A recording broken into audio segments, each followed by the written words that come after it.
great move.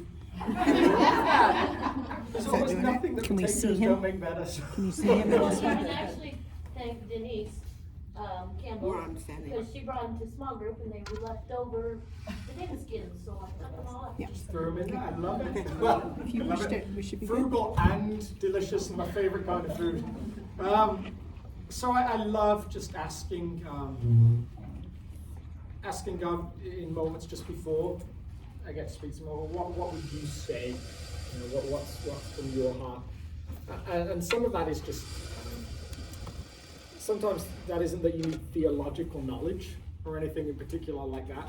Sometimes it's relationship. I think one of the things that I love about just having a chance to come talk today is, for some of you, you get to know me a little bit better and sort of where my story is, because that says a lot about how someone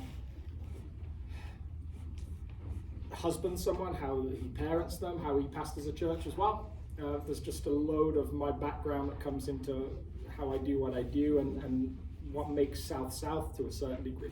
Although really what I would suggest is it's actually people like you that make South. That's the magic of our community. It's not really about me at all. It's about decades of people gathering together and making brave decisions together. And so one of the things I loved about South was just hearing some of the stories from 10 years ago, 20 years ago, 30 years ago, and 40 years ago.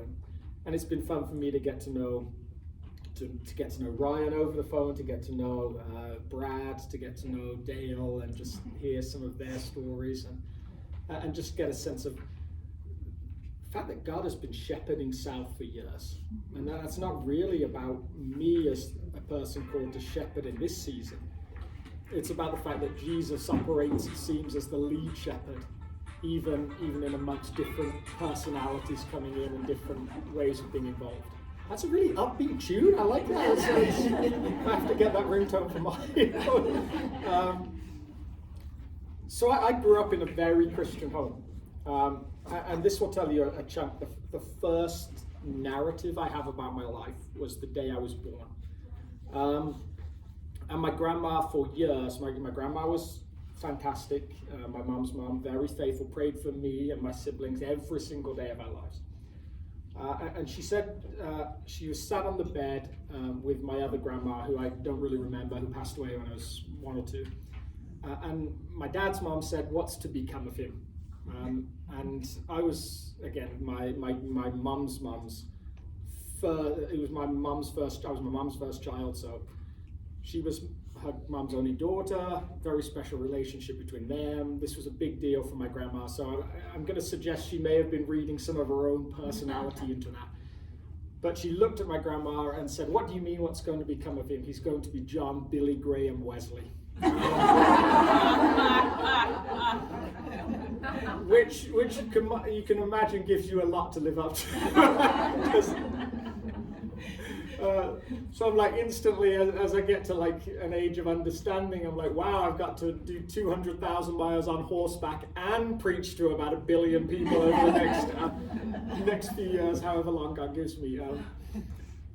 But that narrative, bizarrely, stuck with me, not in terms of the successfulness of either of those two incredible men, but at least in terms of somewhere there was this lurking sense of calling that I actually tried really, really hard to avoid.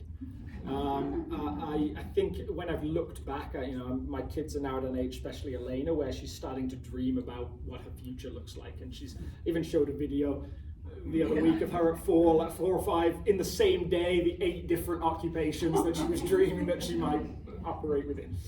I went through just as many. I went through, at one point, of course, as all young English guys, I was convinced I was going to be a soccer player and that was my future. And fortunately for me, became aware fairly early that probably wasn't my skill set. And that's always a hard thing. I coached for a while in Michigan and had a parent come up to me once and say, what does my son Luke have to do to play in the Premier League in England? And I just looked with the same look that you see Simon Cowell give to people on these shows. And it's maybe the British people now, our main job is to evaluate American talent. And I just looked at him and said, I don't have an answer for you. That's not going to, he's a fringe varsity player. He's unfortunately never going to play in England. But that was something I figured out for myself pretty early on. Went through wanting to be a lawyer, wanting to be a fireman for some reason, wanting to be all these different things. And all of that time trying to desperately avoid God. There was this narrative for me of, I saw a group of friends around 12, 13, and this says something about the culture in England. Those friends spent most of their time on the weekends sitting in fields, drinking themselves into oblivion. And for some reason, that seemed more attractive than what I was presented with in church. And so that narrative probably sounds familiar to some of you, right? At least not maybe in the details, but some relationships that you might have with kids, with grandkids. That avoidance of God at any cost. Not because I wanted to avoid God. He was actually always quite intriguing. Jesus especially was intriguing. But because I didn't see any power there. I didn't see anything real there. All I saw was boredom there.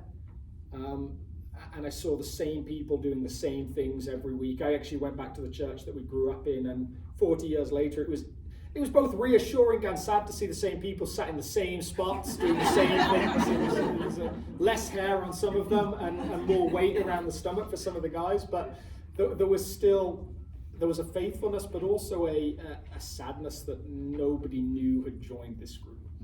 And I think there was something that I was seeing there, even as a 12, 13-year-old, something that was saying to me, the way this is shared is not compelling. The way that you're articulating this story is not compelling. And so I had this big journey away from Jesus all the way up until 17, 18. And again, like what I'd love to do for some of you, knowing some of those relationships, is to give you this sense of hope. Because when I think about what pulled me back into that journey, into this big story that we're part of, it was relationships. My cousins started going to this Bible study at a church we actually attended. They didn't attend. We had moved to this Pentecostal church, and they started going to this Bible study, and I started going with them. And then I met this pastor who, all of those narratives I talked about earlier, that sense of there is no power here, something was different about this person. There was something different about the way he talked. There was something different about the way he looked at me. When he looked at me, it was like he was seeing into my soul. That all of the things that were going on in my life, all the ways that were broken, it was like he, without judging, saw where I stood and longed to pull me back in. And so this connection with them, this just attending this very small weekly Bible study, suddenly I started to see this life that I was like, I actually want this life. I don't know what it is, but there's something about this that actually I do find compelling. Now on the surface, I look back, I'm like, why was that compelling? And maybe there's something behind the scenes going on that actually we'll get back to in a little bit. There's a thread we'll just dangle and ask, what was that thing that was maybe putting all of those things into place? Because I think there's something really important that was happening there. But it definitely pulled me back into the story, got me back involved in this group of people.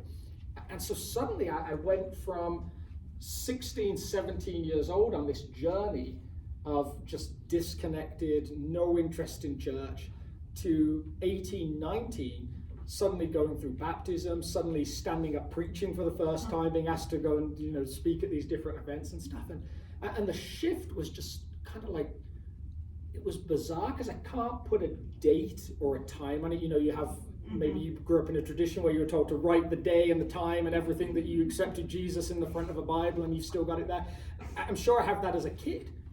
But as a teenager, I can't give you a specific date, but what I can tell you is there was this day I was walking towards a bus stop, and I suddenly looked at what my life looked like and said, everything's changed. The language I use has just changed. I didn't try to change it. The relationships I had changed. I didn't try to change them. Something had happened, and Jesus had just U-turned my life. Now, I'd love to say that was really simple. But actually, what followed was a lot of shame. So we heard an incredible sermon, for those of you on Sunday, on shame, and I said to someone afterwards, Kevin and I have this beautiful relationship, and I love that we get to pull him into our community more and to have him speak. I love music, and there was something I think that we heard on Sunday that it connects in my mind to music. In the 90s, a band called 9 Inch Nails wrote a song about self-harm called Hurt. And the lyrics go something like this: I hurt myself today to see if I can still feel pain. And then Johnny Cash, the famous folk singer, did it at 88 years old. He covered it and sang it. And the lead singer of 9 Inch Nails said, that's not our song anymore. That doesn't belong to us. That's an 88-year-old song. That's a song that when it's sung through the lens of a lifetime of experience, just plays so much better. And so as I listen to Kevin, I'm listening to a guy who's journeyed through that level of shame and that experience of shame for so many decades. And so when we hear that song sung, it just sounds different. It sounds compelling. And like him, I had my own journey with shame, because I got landed with this big question. I feel like my life has U-turned, but does God allow U-turns? Does God allow U-turns for people that were supposed to know better? I was given all of these privileges. I was brought up in this Christian family, and I would come across some of these Bible passages in Hebrews and different parts of the scriptures that would say, it would make me ask the question, does God give me another chance? Like, I understand a second chance almost, but a third chance, a fourth chance, a fifth chance. I actually found it really difficult to believe that there was hope for me. And so I journeyed through this long experience of just longing for God to accept me for who I was. And knowing intellectually that he had, I think I got to a point where I was like, okay, on a mind level, I knew that he still loved me, but I just didn't feel it. I just didn't feel accepted. And that was a painful journey. And a part of again, I said you'd see sort of different ways that I pastor based on my own experiences. I felt so much guilt and shame in church. My longing for South is to be a place where you don't come and experience guilt and shame, because I've almost never seen guilt and shame lead to a new story. And Jesus, it seems, is deeply passionate about new stories. As we get towards Easter, one of the things I love after Easter is we get to go through Easter together. We get Resurrection Sunday. It's the highest day of our year, but there's so much of the story after Easter. And I'm always compelled by how Jesus gathers back his earliest followers, and they're all in different sorts of places. And I'll give you, because you guys are special, I'll give you a little window into just one of those stories before Easter. But what I'm intrigued by with this story, with Peter especially, is you think about Peter, who by a bunch of coals has betrayed Jesus and now stands by a fire of coals on a beach. The kind of the experience is the same. They tie in together, but there's something different about the coals this time, because on the coals there's breakfast, and it's like it's the same story, but it's a new day, because a new day is begun by breakfast. And Jesus seems like he specializes in those things. He specializes in taking some of our past and redeeming it with new stories, and that's what I feel like he did for me. He took so much of my own experiences and he redeemed them. And then 2008, I met Laura. I was out in a conference in Bulgaria. And I walked into I was actually there just to speak for one session. I just had one sermon to give, and then I was supposed to, that was it. So I flew in on Friday afternoon. They took me to the hotel, got changed, went down to the conference. I was speaking Saturday morning, just thought I'd go see what was happening, and I walked into the room, and Laura was stood over the other side with a crowd, and God said to me, that's the woman you're going to marry. So I went to her and said, hey, God said we're going to get married. I've heard a few people have gone that route. It's never gone well for whatever reason. It just, you have to be more circumspect. So I think they did that moment where they said, go and say hi to someone that you don't know. And there was actually a poor girl in between Laura and I. And so I remember going to her and saying, "Hi, my name's Alex," and then she, I think, told me her name. I forget what it was. I don't think I stayed long enough to listen. But then moved on to Laura and said, "Hey, I think I did one of those things first and just made sure everything looked good." I said, "Hey, my name's Alex," and we got talking and connected on a bunch of different things. She'd been in a relationship for a year. I had just started dating my best friend, which is often a mistake, and in our case definitely was. And I think I knew that the moment she looked at me and said, "I really liked you as a friend, I really don't like you as a boyfriend." And I kind of said, "I did warn you, I did think that was where we would go." But we both were in these relationships, so we spent this weekend together, never saying anything about what both of us felt like God was saying, what both of us were feeling, and then just said goodbye to each other with no particular, I think, certainty that we would ever get to talk again. I think she would say she went away with this belief that she knew her current relationship had to end because she'd seen something that she wanted in a husband that the guy she'd been dating didn't have. And so she said, like, if I want someone who's a spiritual leader, this guy isn't, and so regardless, that has to end. But still with this hope that maybe this narrative would work out. So we dated for a year over the Atlantic. That was difficult. I managed to spend all my life savings making sure we saw each other every 8 weeks. So I think I came to visit America in October after meeting her in the July, and then she came over for Christmas. We got engaged. I snuck over for a sneak trip in February. She came over in March to England. I came over to America in May, and then we got married in July. So we met on the 18th of July 2008. We got married on the 18th of July 2009. So a year to the day was that movement. And so she moved to England as a 19-year-old. She moved to England, which says something about her bravery. Laura's very quiet and behind the scenes. She'll probably only ever appear on stage on Christmas Eve just to say hi to people. Although I'm trying to get her to come on stage with me this Sunday because I want her to do this demonstration with me about how guys do emotion. Because I've got this suspicion that guys do emotion like guys do color. So if I show you colors, you guys will all tell me, "Oh, that's cerulean, that's magenta," and I'm like, "That's blue, that's brown," and that range is just different. Our ability to articulate is different. So we'll see if I can persuade her. But she's very behind the scenes, but yet somewhere very brave behind that, very intuitive behind that. Almost every big decision we've made as a couple, every big decision we make for our kids, she knows it before I do. And I have to process it, but she's like, "No, this just feels, this is the thing." And I won't say she's never wrong. She's mostly not wrong. Because I don't think I could handle never wrong. No one wants to be married to someone who's never wrong. That would be awful. So again, and that was our journey. We lived in England for 3 years, moved to America. I was there as a youth pastor for 5 years. Then we made this move to New York, which may be the one thing she would say that she was wrong on, and maybe we were both wrong on, but maybe we weren't, because it actually led us here.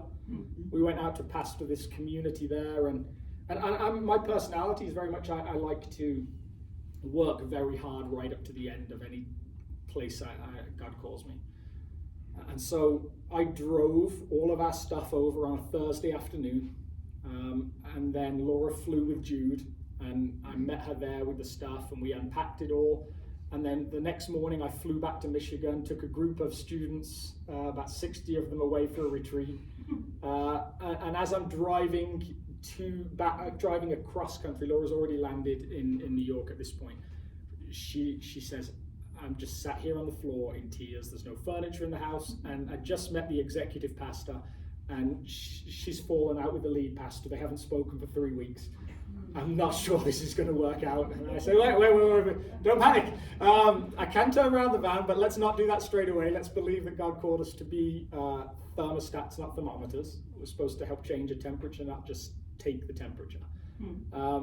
But we got there, we arrived. So I went to do this retreat, and drove back with the kids on the Monday morning after running this retreat and was in a staff meeting on the Tuesday afternoon with this new church. But we ended up in this community where the lead pastor had indeed fallen out with every single person. And so I, as the teaching pastor, he's sort of assistant pastor, had to try and rescue this train wreck. I think the first week I sat down with the lead pastor and the worship pastor as a mediator to try and bring them back together, and felt like it had worked. They hugged afterwards, and then 2 days later the lead pastor hadn't done the one thing that the worship pastor asked him to do, so he just emailed and said, I quit, I'm done. So we lost the worship pastor, and it just became this. 80 days after we got there, the lead pastor said, I'm leaving now. And they said, do you want to be the lead pastor? And I said, no. Does not seem like a good thing. But God kept us there for 2 years and brought about a beautiful redemption for this church. This church had a $1.4 million mortgage on a building for a group of 100 people, which was a mistake at some point, but we just dealt with it. And I managed to help them find another community to partner with. They sold the building to them and amalgamated into that. And it's now a really great redemption story. That building's been expanded, and it took a lot out of us, but it was a joy in the end, it seems, for the kingdom. And it led us here, which was a delight. So that hopefully just gives you like some more information about me. But I want to pull back on that thread for a second of like what was it that brought me back? Yes, there were all these circumstances, but the story that every time I think about that I come back to is in Luke chapter 7. So if you have a text, feel free to open it. And if you want more coffee, you can move, and I won't mind. I used to work with students. I'm used to not being listened to. Luke chapter 7, verse 11. Soon afterwards, Jesus went to a town called Nain, and his disciples and a large crowd went along with him. As he approached the town gate, a dead person was being carried out, the only son of his mother, and she was a widow. And a large crowd from the town was with her. When the Lord saw her, his heart went out to her and said, "Don't cry." Then he went up and touched the bier that they were carrying him on, and the bearer stood still. He said, "Young man, I say to you, get up." The dead man sat up and began to talk, and Jesus gave him back to his mother.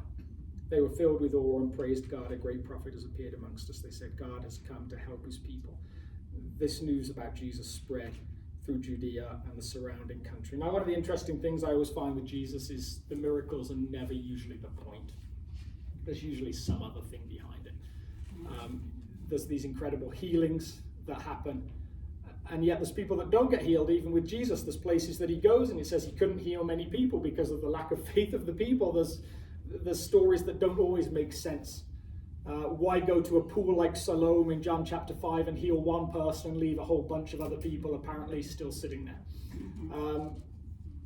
Jesus always seems to do things for a reason. Then there's these occasional reasons where it seems like he does them for a strange reason. In a wedding in Cana in John chapter 2, he creates a load of wine simply because his mother asks him to. Despite insisting, this isn't my time, I'm not ready to do this, it seems like still his mother, has this incredible ability to direct him as the Son of God living on earth. And I think the verse that I always come back to with this is verse 13. When the Lord saw her, his heart went out to her, and he said, "Don't cry." He saw a mother that desperately needed her son back, that was alone in the world. And I love the fact that Jesus, this beautiful Savior that we follow, that we worship, sees people that don't get seen by everybody else. That she's maybe the focal point in some weird way for a moment, but as a widow and as now childless, she'll very quickly become invisible. And some of you guys have experienced that. There's the funeral, but then there's the day after the funeral. There's the moment where all the family are there, and then there's a moment where they go home. And that's it seems going to be her narrative, and yet in that moment Jesus sees her, and he acts. And I don't know that this is true. This is one of those things that I'm like, this is like Paul, like this is me, not the Lord. I'm just trying to figure out, I think, retrospectively my own story, because I don't have an answer to so many of the circumstances that led me back to following Jesus and pastoring a community of people, except the fact that every day of my life, my grandmother prayed for me. Every day of my life, my mother prayed for me. And I remember once getting to this big argument with my mom, because as much as I had this story with these friends, I remember saying to her, why is it, if I'm such a bad kid, why is it that I'm not doing all the things that my friends are doing? Because some of them were doing way worse things than I was doing. And she looked at me with just these piercing eyes of fury. It was like those look that only mothers can give, like they bury you into the ground. And she says, because your family have prayed for you every single day of your life. What you're experiencing is not you, it's just grace.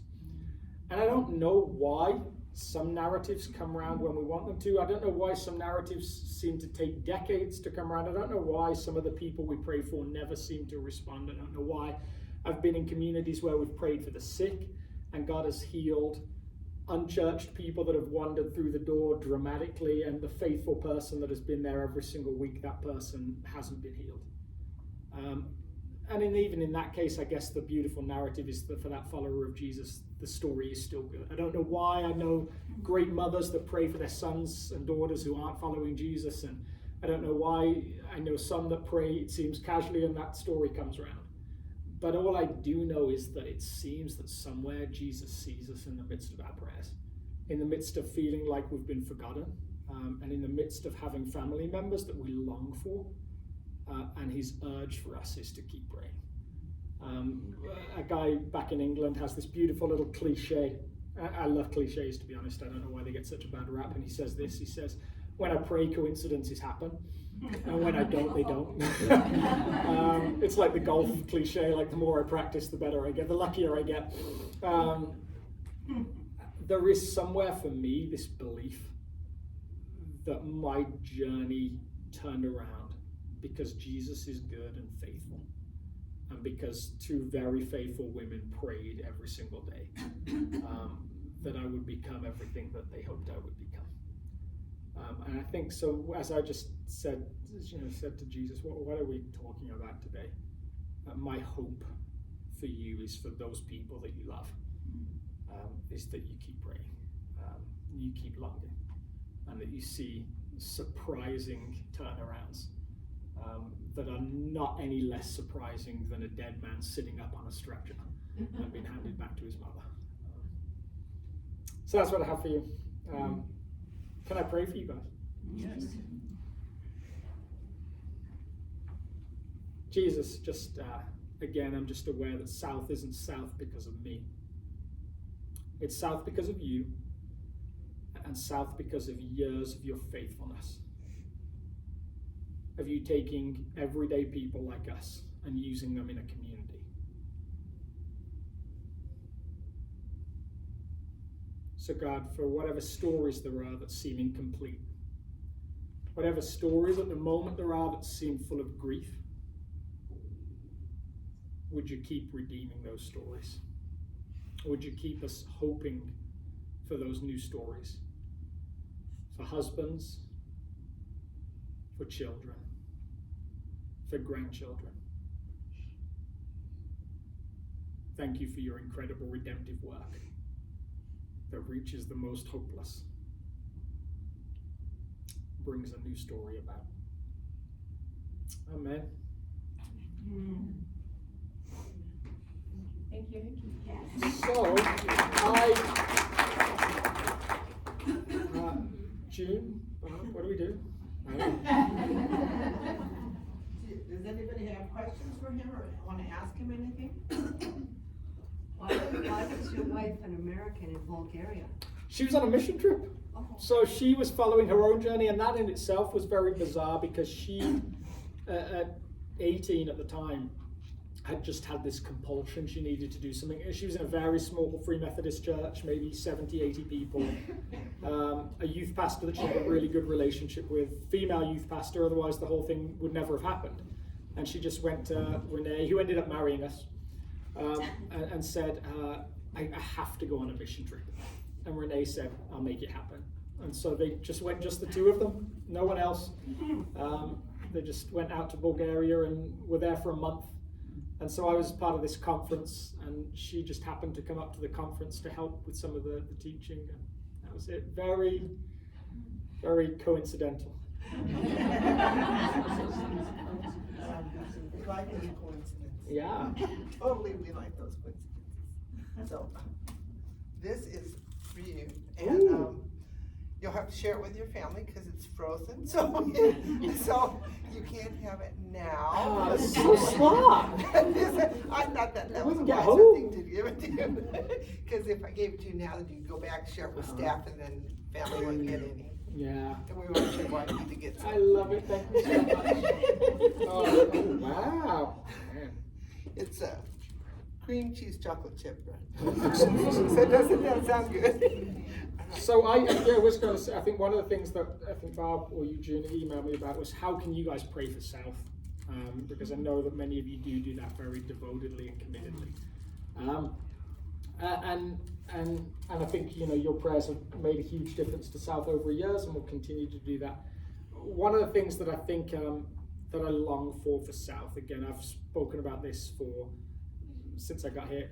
I would long for it to be a place of God's presence. I think we've used language occasionally, like around being a house of prayer, and I agree to a point, so long as we remind ourselves that prayer isn't the end in itself. Prayer is about presence.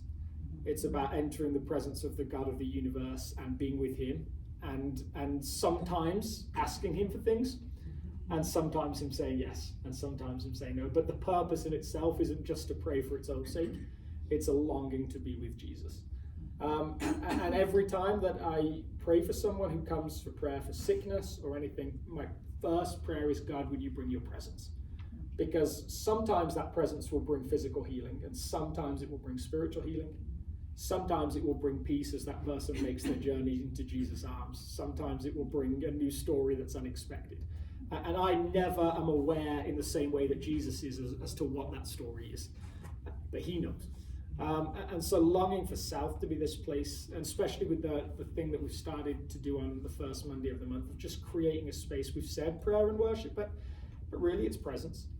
It's creating extended space for people to come and sit and to be with Him, and that may look different on any different week. And that was my experience. One of the things that was transformative for me was being part of a group of 800 people praying every Tuesday. And seeing what it was to I will honestly say, for a year and a half, 2 years, I turned up every Tuesday and said, God, I have no idea what you're going to do today. No idea. And yet some of the most incredible things happened. I still have friends, parents that should have died a long time ago that are still alive today because of that. But more importantly, I still know people that were far from God that came to know Him because of those nights of prayer. And so that like prayer for us to continue to pull in people that long for God's presence, and to in a church like South, and you guys are part of the in crowd's the wrong word. The is committed the right word. I think I grew up in a tradition in England where, because so few people go to church, when you go, you're all in. It's very serious. There's definitely a trend in America where it becomes more like, if it works around my schedule, I can make it. And that's no criticism. I have some really good friends that I'm in small group with here and there. Be very honest. 1 week of the month they go hunting, another week of the month, the weekend of the month they go skiing, the third weekend of the month he goes hunting again, and if they can make it on the fourth weekend, they might come to church. And so that, in my study of revival and what it is to see God move, is rarely what leads God to move. It really is a group of people that long for Him and long for His presence. And so my prayer is never, God, change the whole community. It's always, God, bring together the right people who have that passion for your presence, and let us start to spread that to the community around us. It's almost like, it's probably too soon to say virus in a way that we're comfortable with, but it is almost like that. Right. It's that spreading of a culture that is important. And then what I think that allows us to do is this. I would long for South. We talked about the First Mile Initiative, and it became almost a work day, but that was never really what it's intended to be, nor what it will be. It's recognizing that for some reason, God took us as a community and said, this is where you are. And we are lucky or blessed, privileged, in that we have missionaries we support all over the world. I hope we never stop doing that. We have people that watch sermons for some reason in all sorts of different parts of the country, and regularly I hear stories from people that move away that say we still feel like we're at South because that's where we go to church, even if it's online. But at the same time, God placed us in Littleton for a reason. And so saying, God, like, how do we take the area around us and build almost like an ecosystem there, where when we have people that live in this area right around us, we help those people champion the kingdom of God in the area right around us. When new businesses start, we support them. When there's new kingdom initiatives, we champion them. And that to me is like where we're called to start. I've got this feeling the local church really is, someone said years ago, is the hope of the world. And that starts with our own area. It starts by saying, God, how can we be passionate about these people on our doorstep that are far from you, and see unchurched people come to know Jesus. So those are two things that I'd love to have your prayers for. Other than that, thank you so much for inviting me. I'm going to go and do far more boring things like run staff meetings now. And it was a pleasure. Thank you. Thank you. Bye soon, people. And feel free to help yourself with food. Thank you so much. Okay, ladies, you should be on the same lesson as last week, and then we'll, the one that you did for this week is going to be 2 weeks. So it's, which one is it, 9, 7?